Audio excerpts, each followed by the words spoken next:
ሰላም ጤና ይስጥልን ውድ የቻናላችን ቤተሰቦች፣ በክፍል 5 የሱፍ አበባ ትረካችን ወደ ሞት ቁልቁለት እያዘገመ ያለው የኢትዮጵያ ፖለቲካ መገዳደል ተጀምሯል።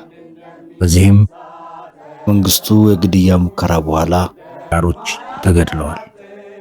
ደርግም ባጸፋው አፈና እስር ጀምሯል።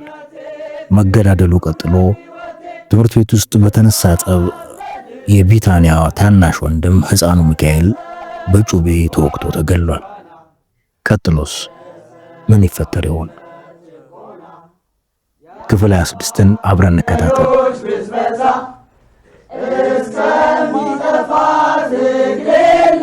የሱፍ አበባ በሀብታሙ አለባቸው።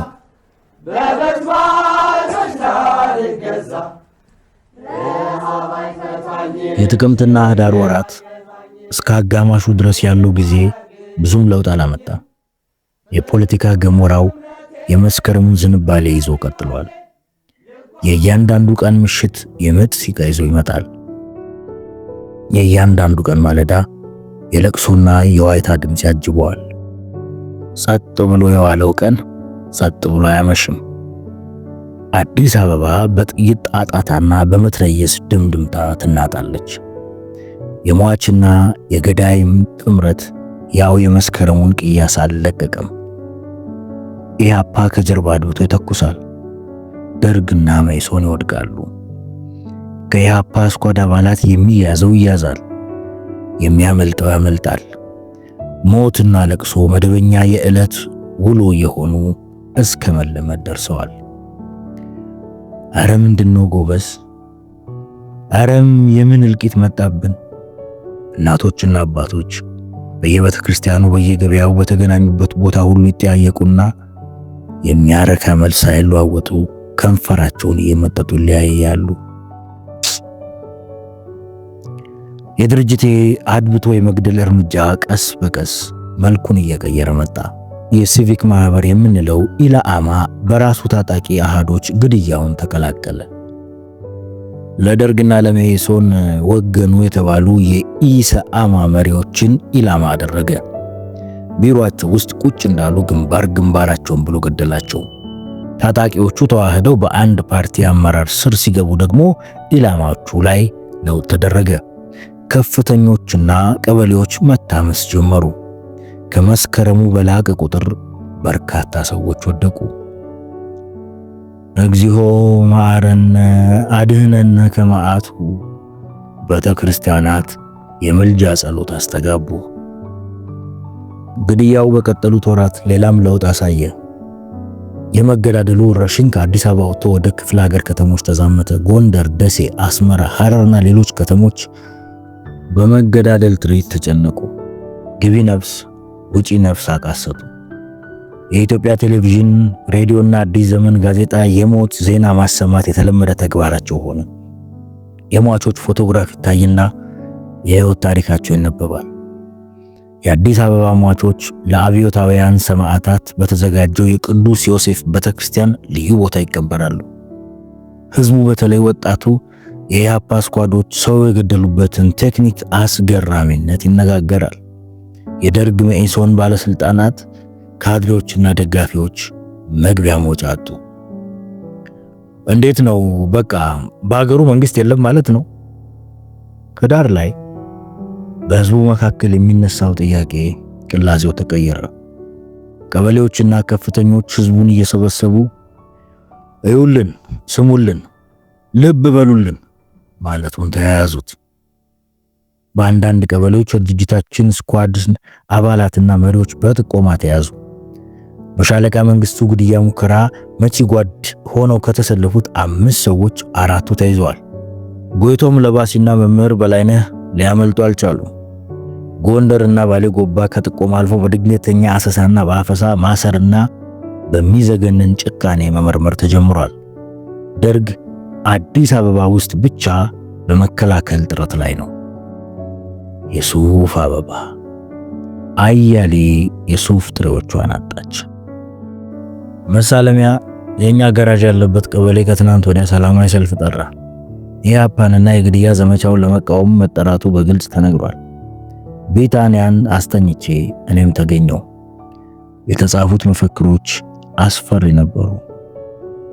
አስታጥቁን፣ አታስፈጁን፣ ዲሞን በዲሞት ፎር። እኔና ኢሳያስ ጉዳዩን ለፖሊስ ቢሮ አሳወቅን። ዘሩክሽንን በመከራ ጉለሌ አግኝተን ነገርነው። በመሸበርና በመርበትበት አልነበረም የነገርነው።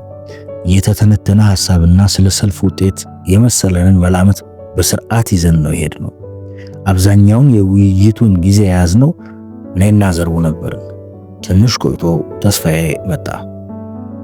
ውይይት ብለን የጀመርነው ነገር ወደ ተጧጧፈ ክርክር ተለወጠ። ኢሳያስ እስከ መጨረሻው የኔን ሐሳብ ደግፎ ቆመ።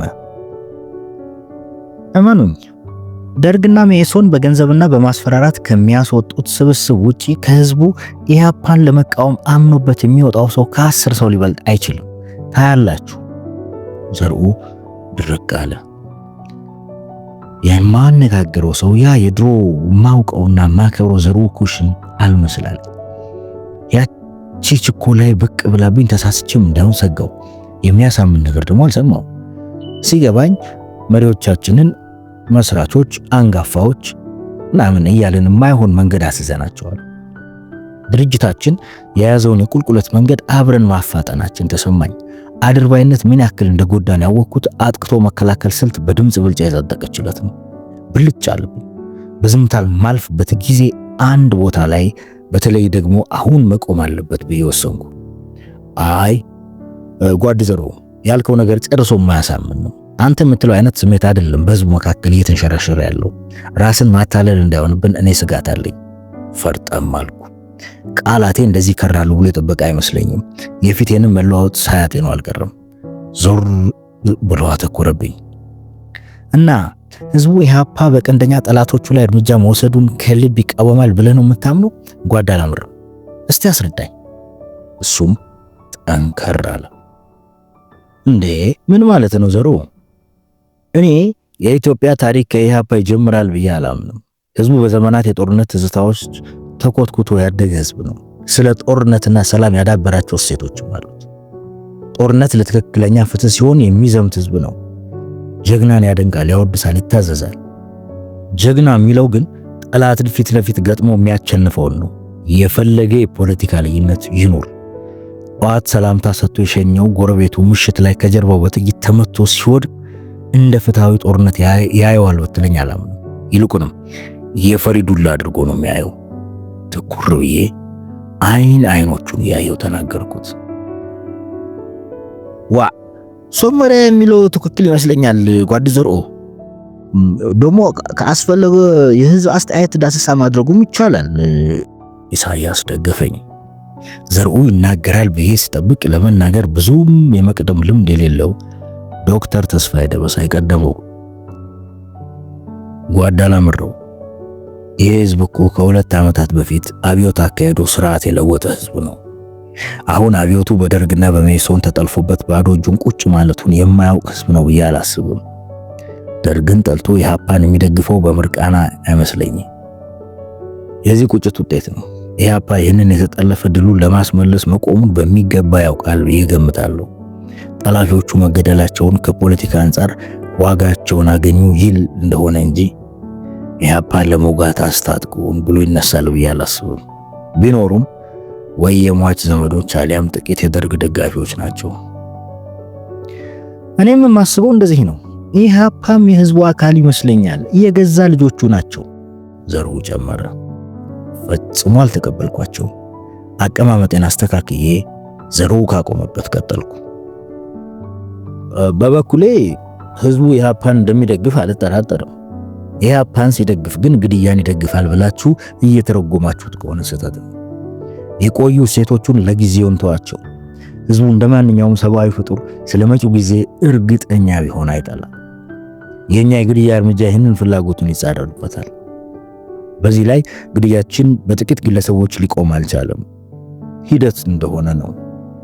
ግድያው በደርግ ወይም ሜሶን በኩል የበቀል አጸፋን እያስከተለ ነው። አጸፋው እንደገና የኛን ሌላ አጸፋ ይቀሰቅሳል። መገዳደሉ ሰንሰለት ሆነ ማለት ነው። ይሄ መቼም ለህዝቡ የምስራች ነው ወይም የግላዲያተር ባሪያዎች መገዳደል አይነት መዝናኛ ትርኢት ሊሆን አይችልም። ለዚህ ነው ሰልፉን የሚደግፈው። ከሁኔታችን ሁላችንም በዚህ ሰዓት መተማመን ላይ እንደማንደርስ የተግባባን ይመስለኛል። ከሳምንት በኋላ የማዕከላዊ ኮሚቴ ላይ ሐሳባችንን ልናቀርብ ተስማማን። እኔና ኢሳያስ ሳምንቱን በሙሉ ስንዘጋጅ ከረምን። ልዩነታችንን የምናቀርብበት ትክክለኛ ቀን ደርሷል። ጨክነን መፋለም አለብን ከኢሳያስ ጋር በልባችን ካልተገባባን።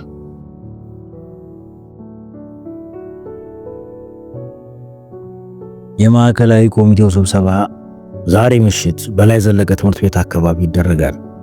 ምናልባትም ሌሊቱን በሙሉ ስብሰባ እንደሚኖረኝ ለቢታንያ መንገር አስፈርቶኛል።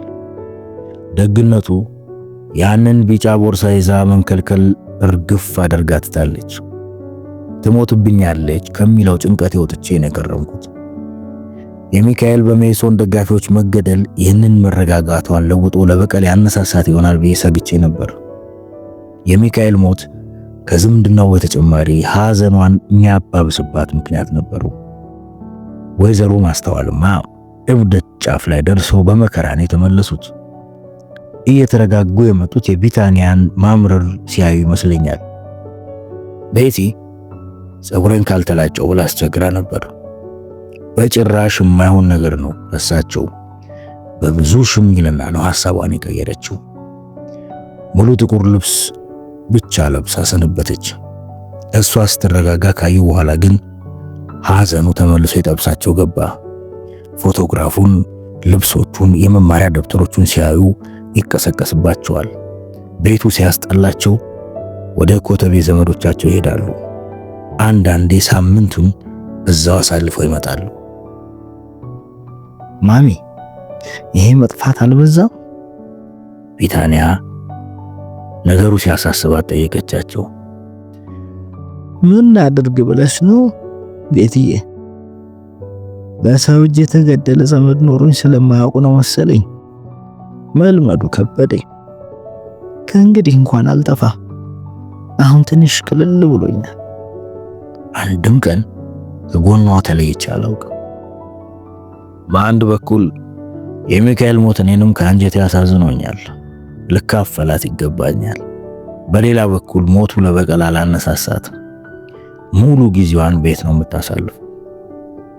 ከተጽናናች በኋላ ይህንን መጽሐፍ እያከታተለች ትፈልጠዋለች። ከግድያ ተልእኮ መውጣቷ እንደሆነ ገባኝ። በምን መንገድ እንደወጣች ግን አላውቅም። ልጠይቃትም አልፈልግም።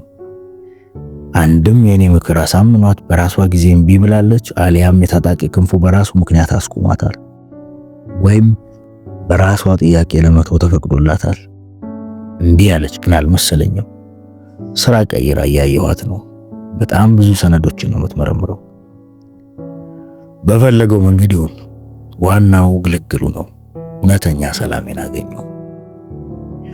በሚካኤል ሞት ምክንያት ከልቡ ያዘነው ሌላው ሰው ሙሴ ባልዲ ነው። ከትናንት ወዲያ እዚህ ነበር ያመሸው። በአጋጣሚ ወይዘሮ ማስተዋል ከአየር ጤና እህታቸው ጋር መጥተው ቡና እየተፈላ ነበር። ሙሴ ነጣ ያለ ካኪ የደንብ ልብስ ለብሷል። በተለይ ለአዲስ አበባ ከተማ የአብዮት ጥበቃ አባላት የተዘጋጀ መሆኑን አውቀናል። በቁመቱ ረዘም ያለ በአንድ የሚተኮስ ጠመንጃ ይዟል። አፈሙዙ ቀጠን ብሎ ይወጣና ጫፉ ላይ ሲደርስ ሰፍቶ የቱልቱላ ቅርጽ ይይዛል። ሙሴ ባልዲ የቀድሞ ሰውነቱ ተመልሶ ጸዳ ብሏል። ጸጉሩ በደንብ አጥሮ በወጉ ተበጥሯል። ከንፈሮቹ ፈካ ብለው ጥርሶቹ ነስተዋል። አተላ ይመስሉ የነበሩት የጣቶቹ ጥፍሮች በሙሉ ተከርክመዋል።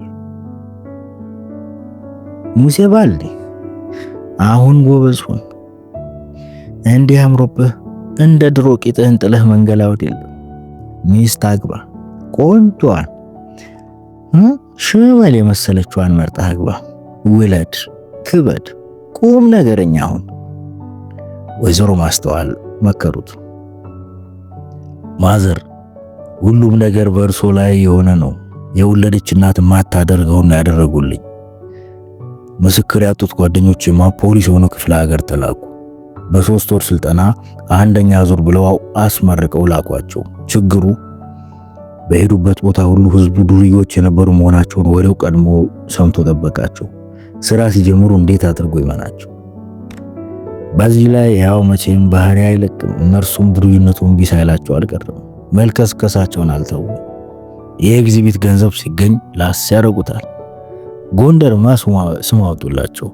ሸዋ አረፈ፣ ጎንደር ተገረፈ አሉ ነው ብሎ አንድ ጓደኛችን ለሥራ መጥቶ ነገረን። ወይዘሮ ማስተዋል የጎንደሮቹን አባባል አስደግመውት ሲነግራቸው የሐዘን ፈገግታ ፈገግ አሉ። ቢታንያ ሌላ ጥያቄ አነሳችለት። ሙሴ ባልዲ ለመሆኑ ምን አይነት ጠመንጃ ነው የሰጠው? አፉ አረቄ መጠጫ የመሰለ ነገር ነው እንዳያሳስትህ እንጂ። ሙሴ ባልዲ ከት ብሎ ሳቀ። የዋህነት አባባሏና የጠመንጃው አፍ ቅርጽ ከአረቄ መጠጫ ዕቃ ጋር መመሳሰሉ ሲገጣጠምበት የምሩን ሳቀ። አይ ቢታንያ የአረቄ መጠጫ አልሽኝ እያለ ሲስቅ ቆይቶ መልስ ሰጣት።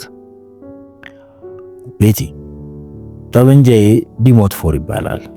12 ጥይት ጎራሽ ነው። እስካሁን አልተኮስኩበት። አናርኪስቶቹን ምቱ ስንላችሁ ያኔ ትተኩሳላችሁ ስላሉን ዝም ብለን ሞልወልና ስልጠና መውሰድ ነው ስራችን ካለ በኋላ የሆነ ነገር ትዝ ብሎት ወደ ወይዘሮ ማስተዋል ዞር አለ። ማዘር ሳልነግራችሁ በዚህ 3-4 ቀን ውስጥ የጦር መሳሪያ አሰሳ ልናደርግ ነው። ከእናንተ ቤት እንኳን የሚገኝ ነገር አይኖርም፣ ግን የዘመድ ጠመንጃ፣ ሽጉጥ ምናምን ካለ ጥንቃቄ አድርጉ። እኔና ቢታንያ ሰረቅ አድርገን ተያየን። ሹኬ የሚል ዘመድ ያሳጣ የተለዋወጥነው የድምፅ አልባ መልእክት ነው። ሁለታችንም በየመስመራችን ለድርጅታችን ሪፖርት አደረግን።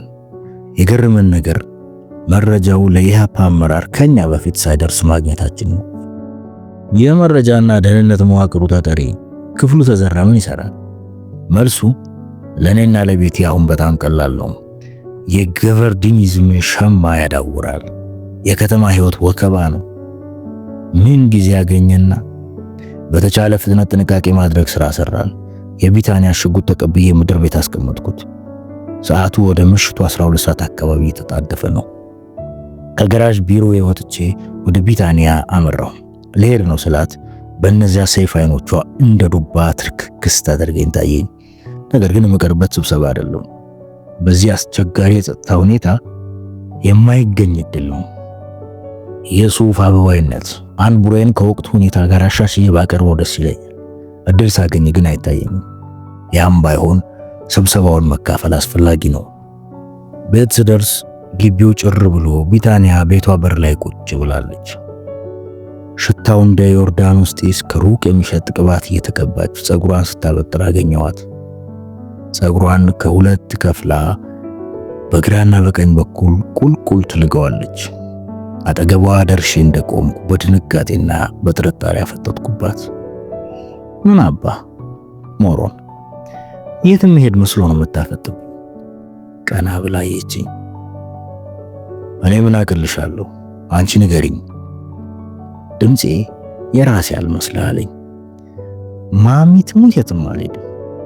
ሰምረ ይሙት ምን አባ ሲነግሩ አታምንም? ሁኔታዬ እንዳልተመቻት ያስታውቃል። አመንኳት። አጎንብሼ ከንፈሮቿን ፈልጌ ሳምኳቸው። እሷን በተራዋ ልትቆጣ ነው። እንዴት እንደምጀምርላት ግራ ገባኝ። ለመዋሸት እየተገደድኩ እንደሆነ ተሰምቶኛል። መቼም አፍ ወድቆ አይሰበርም። ያመነታው እስከ ምሽት የሚያቆይ ስራ እንደገጠመኝ ነገርኳት። ከመቅስፈት ከንፈሯ አመልጧት ዱብ ሲላየውት ይህን ልትነግረኝ የመጣኸው? ከሄድክ ጥርግ ነው። ካመሸ ሰዓት ላፊው እንዳይደርስብህ በዚያው ደር። ኮሽ ባለ ቁጥር እየባተትኩ ተሳቀቅ ያልሞትም። ንጭንጭ አለች። ለደቂቃዎች ቆሜ በሰስት ግንባሯን ስሜ ወደ ገራዥ ተመለስኩ። ከዚያ ወደ በላይ ዘለቀ ትምህርት ቤት አካባቢ።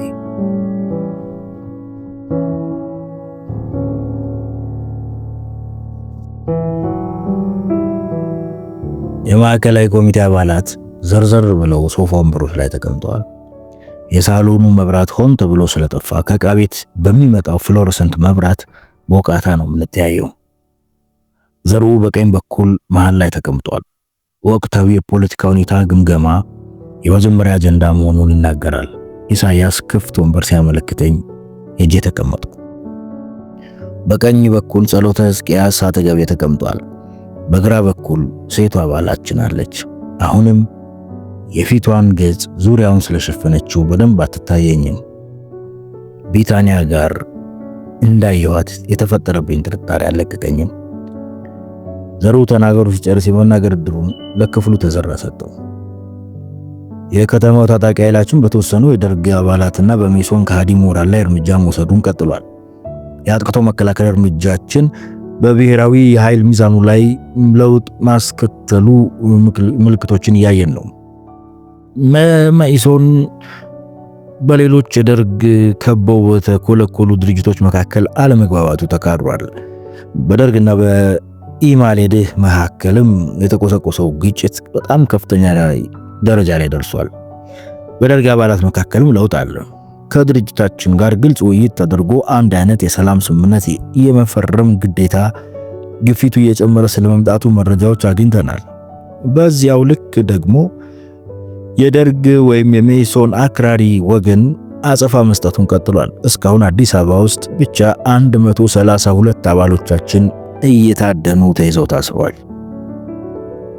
አዎ ጓድ ክፍሉ ከቀለድ ካይቀር እንዲህ ነው መቀለድ።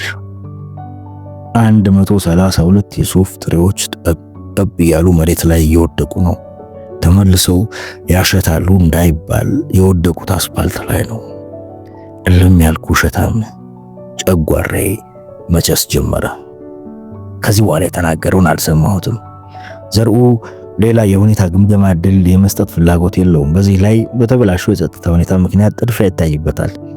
የስብሰባውን መንፈስ እንደ መርግ የከበደ ጋግርት ተጫጭኖታል። ቀጥሎ ስብሰባው ስለተጠራበት ሁለተኛው እና ዋናው አጀንዳ አነሳ። ጌታቸው ማሩ ፈጸመ የተባለው መሰረታዊ የኢህአፓ ህገ ደንብ ጥሰት። ሐሞቴ ፍስስ አለ። ወደ ጌታቸው አቅጣጫ አየሁ። እጆቹን ደረቱ ላይ አጣጥፎ በጸጥታ ያዳምጣል። ሰራቸው የተባሉ ወንጀሎቹ ዘርኡ 1 2 እያለ መዘርዘር ጀመረ። የፖለቲካ ቢሮውንና የማዕከላዊ ኮሚቴውን የማገናኘት ኃላፊነት የጓድ ጌታቸው ነው። ይህንን ድርሻውን በሚገባ እንዳልተወጣ በብዙ መረጃዎች አረጋግጠናል። በነሐሴው ስብሰባችን ላይ ከጓድ ረዘነ ወይም ብርሃነ መስቀል ጋር ግጭት ውስጥ በመግባታቸው የምናስታውሰው አንድ ምስክር ነው። ሁለተኛ ጌታቸው በዚሁ በነሐሴ ስብሰባችን ላይ ሌላም የደንብ ጥሰትና ክህደት ፈጽሟል። ፖሊት ቢሮ በሙሉ ድምጽ ያጸደቀውን የአጥቅቶ መከላከል ስልጣን የለውበትም ብሏል። በዚህ ምክንያት በመካከላችን እስካሁንም ጸንቶ የቆየው መተማመን አደጋ ላይ እንዲወድቅ አድርጓል። አሁንም ሳልፈልግ አይኔ ወደ ጌታቸው አማተረ። ምንም ንቅንቅ ሳይል ዘርኡን በጥላቻ እየተመለከተ ያዳምጣል። ጓዱ የማዕከላዊ ኮሚቴውን ከአዲስ አበባ የወጣቶች ሊግ ኮሚቴ ጋር የማገናኘት ኃላፊነት እንደተሰጠው ታስታውሳላችሁ። በዚህ የሥራ ድርሻው የነሐሴ ወይም የመስከረም ውሳኔዎችን ማስተላለፍ ሲኖርበት ይህንን አልፈጸመም። በዚህ ምክንያት የድርጅቱንና የሊጉን እንቅስቃሴ ማቀናጀት አስቸጋሪ ሆኖብን ብዙ ውጣ ውረድ እንድናሳልፍ ምክንያት ሆኗል። የጓዱ የህገ ደንብ ጥሰት በዚህ ቢያበቃ መልካም ነበር። በጥቅምትና ህዳር የፖሊት ቢሮ ውሳኔ መሰረት የቢሮውን ድርሳን እንዲሁ ሳያስተላልፍ መቅረቱም ተረጋግጧል። በዚህ ምክንያት ለበርካታ የፖሊስና የርዕዮተ ዓለም ጥያቄዎች የሰጠናቸው ማብራሪያዎች በጊዜው አልደረሱም። ዘርኡ ማስታወሻውን ፈካ ወዳለው የብርሃን ክፍል ከፍ አድርጎ አይቶ ቀጠለ። ጓዱ የተጣለበትን ኃላፊነት አለመወጣቱ አንድ ነገር ነው። ነገር ግን ከዚህም አልፎ ሌሎች የድርጅቱንና የወጣቱን ሊግ አባላት ተልዕኳቸውን እንዳይወጡ ጣልቃ እየገባ ሲያውቅ ተደርሶበታል። በመዋቅር በስራ ድርሻና በተልዕኮ የማይገናኙ አባላትን ነው ከስራቸው ወይም ስራቸውን እንዳይሰሩ ጣልቃ የገባው። ለምሳሌ በመኢሶን መሪዎች ላይ እርምጃ ሊወስዱ የተሰማሩ አባላትን እንዳይሰሩ ለማድረግ መሞከሩ ታውቋል። ጉድ ፈላ። ኢሳያስን ለማየት ሞከርኩ፣ አልቻልኩም። ዘርኡ ወደ ማጠቃለያው መጣ። የጌታቸው ማሩ ጥፋቶች የድርጅቱን ህገ ደንብና ዲሞክራሲያዊ ማዕከላዊነት መርሆ በግልጽ የሚጥሱ ሆነው አግኝተናቸዋል።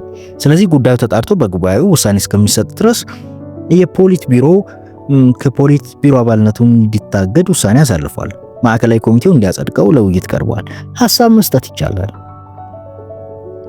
በበኩሌ ጌታቸው የአጥቅቶ መከላከል ስልትን ከፖሊት ቢሮ ውይይት ጀምሮ መቃወሙን ከልብ ደግፋለሁ። መደገፍ ብቻ ሳይሆን አደንቃለሁ።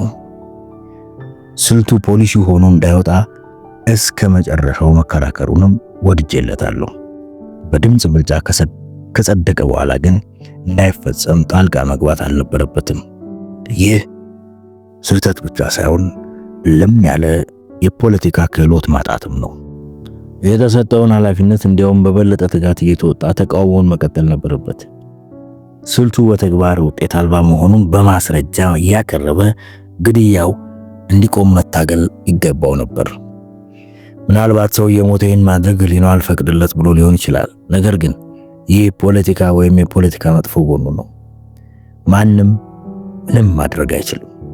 በብልጠት ማነስ ችግር ውስጥ ገብቶ ፖሊት ቢሮውንም ችግር ውስጥ እንደጣለው ገብቶኛል። አይ የሱፍ አበባ በራስሽ ላይ በፈጠርሽው ችግር ትታመሽ ገባሽ። ይህ ቀውስ ያለምንም ጥርጥር ፀሐይ ላይ ያምጾ አምፖልን የማምለክ የሱፍ አበባ ስትራቴጂክ ስህተት ውጤት ነው። ሐዘኔ ሲጠልቅ ተሰማኝ።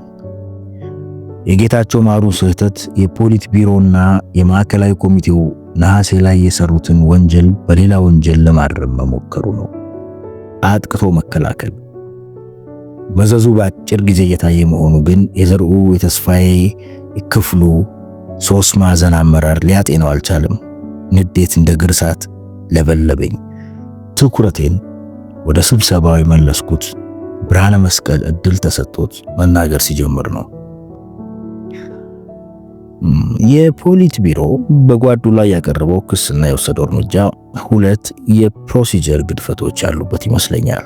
አንደኛው ቢሮ አንድ ጓድ ጥፋት ተፈጽሟል ብሎ ሊያምን ይችላል። ነገር ግን ከፖለቲካ መሪነት ስራ ወጥቶ ራሱ ከሳሽ ራሱ ውሳኔ ሰጪም ሊሆን አይገባም። አንድ ነፃ የዳኝነት አካል ሊያየውና ሊወስንበት የሚገባ ጉዳይ ነው። ድርጅታችን የኦዲት ኮሚሽን ሊኖረው ሲገባ እንዳይቋቋም ያደረጋችሁት እናንተ ናችሁ። ይህ ለእንዲህ አይነት ጣልቃ ገብነት እድል ሰጥቷችኋል። ሁለተኛው በእኔና በጓዱ መካከል ነሐሴ ላይ የተፈጠረው ችግር ነው።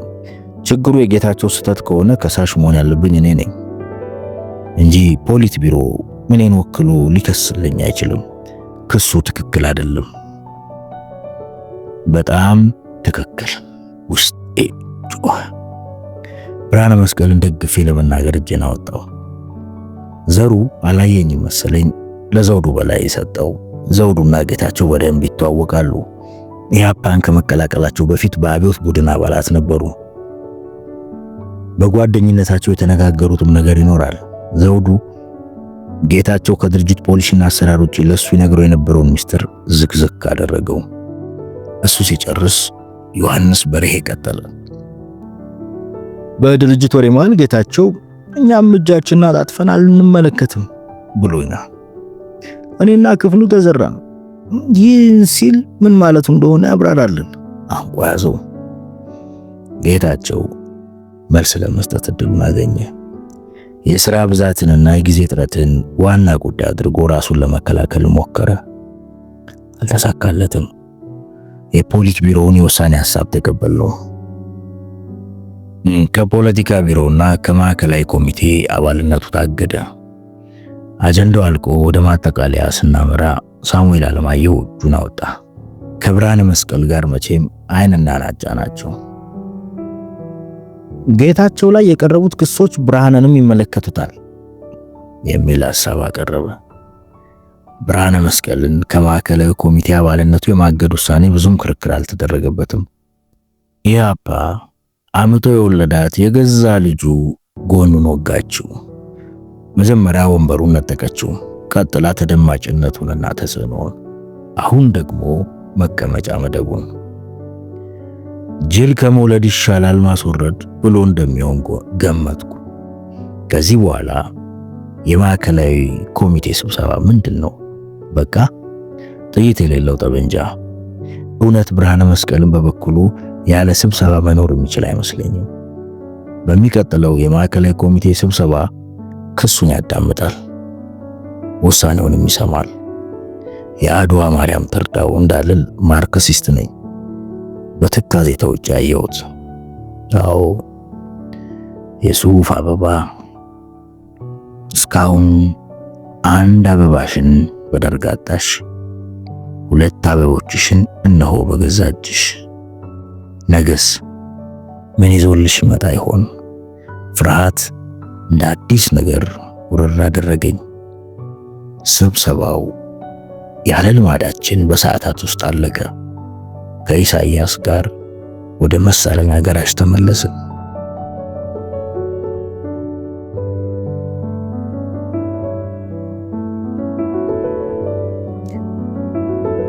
እንግዲህ ውድ ቤተሰቦቻችን ክፍል 26ን እንደተከታተልነው ነው። ኢህአፓ ከደርግ ጋር ከሚያደርገው ትንቅንቅ በተጨማሪ እርስ በርስ መጠላለፍ ተጀምሯል። ይህ አካሄድ የት ያደርሰው ይሆን? ቀጣዩን በክፍል 27 የምንከታተለው ይሆናል። አብራችሁን ስለቆያችሁ ከልብ እናመሰግናለን። ላይክ፣ ሼር፣ ሰብስክራይብ ማድረግዎትን አይርሱ። ዘውድ ቲዩብ